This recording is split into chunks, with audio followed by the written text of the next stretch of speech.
Okay, I'm going to talk about the timing for these machines. And again, this is just what I found to be the best. There's 1,000 videos on YouTube of people showing you how to time sewing machines. You can look at those and get an idea of what the shuttle needs to do. But for this machine in particular, let me show you how it works. So once you get your bobbin and your bobbin and your shuttle out, you're going to see this thing in here. I don't know what it's called. I'll call it the shuttle carrier.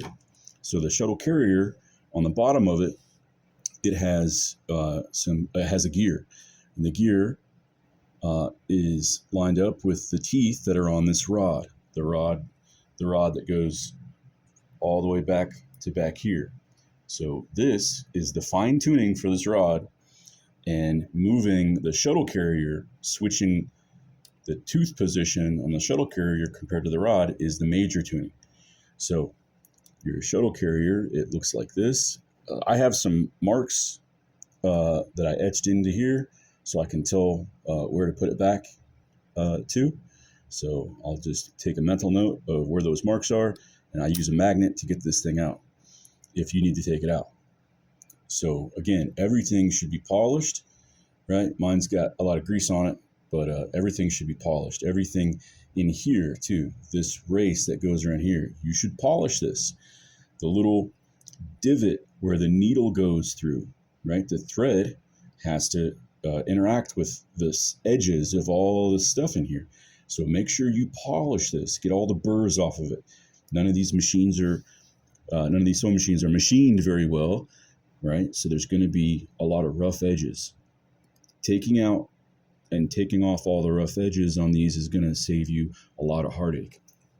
So to put this in, right, you want to get this rod, okay, to where when it's in the most forward, this rod, the Pinkerton rod it's called, when it's in the most forward position, it's not protruding from the end right here, okay? So that's where you could start.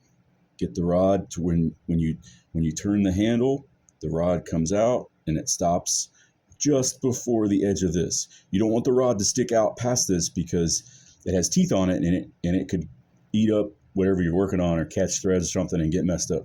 So you don't ever want it to come out of this, right? So get the rod in a forward position, okay? And then I'm just going to put this guy back in here according to those marks. Yep, there we go. It just sits in there, okay?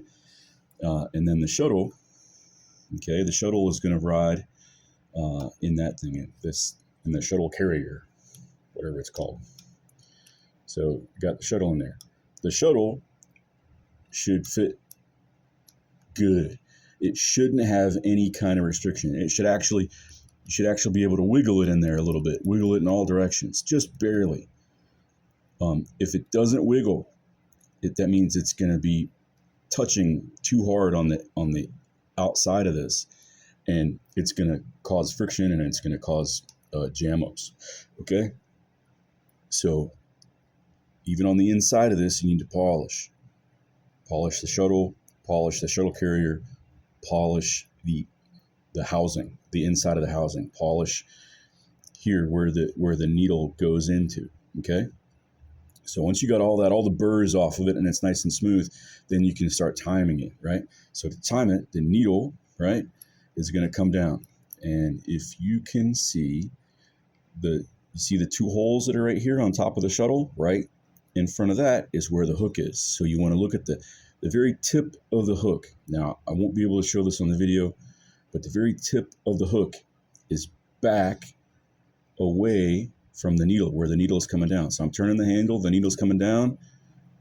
That's it. The needle's all the way down right there.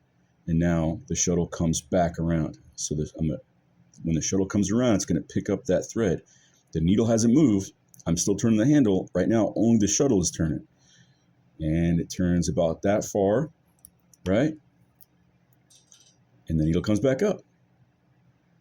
So it starts all over again. Needle comes down, goes all the way down, and then it stops. The needle stops, but the shuttle starts to move, and it picks up that thread.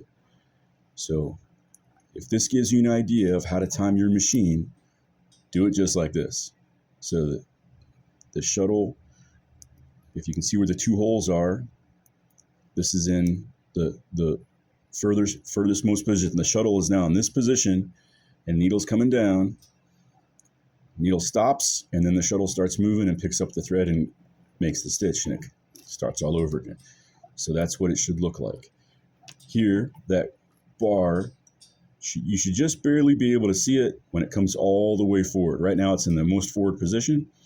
That bar isn't sticking out, so don't let that happen. To get it to this point, it's a gear on the bottom of the shuttle carrier, and then it's the fine tuning over here with these two bolts. Loosen these two bolts. You can move that rod back and forth. These bolts are connected to that rod, so you can just loosen the nut and move the bolt back and forth to get it to that position. And that's going to take some doing, but that's how you get this thing timed correctly, like that.